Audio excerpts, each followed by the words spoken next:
Hey guys, and welcome back to this channel. In this video I'll be showing you guys how you can change like your video background in CapCut PC. Select your video and add it to track. Go up, like scroll up here, go to cutout and select auto cutout. Go to basic, scroll down.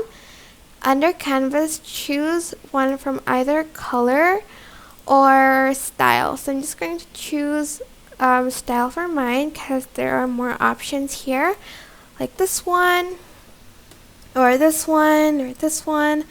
It is totally up to you which background you want to choose for your videos, of course, but again, there are a lot of options that you can choose from here, but I think I'm just going to stick with this one because it matches with the video kinda. You can also add in your own video like background by importing a video or photo and adding it behind the subject. So put it up here and then add in like this, for instance, for a background, and scale it, and that's it.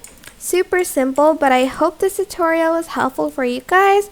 Don't forget to like, comment, share, and also subscribe to this channel if you haven't done that already. If you have any questions, just leave it in the comment section down below and I will try my best to answer them all for you guys.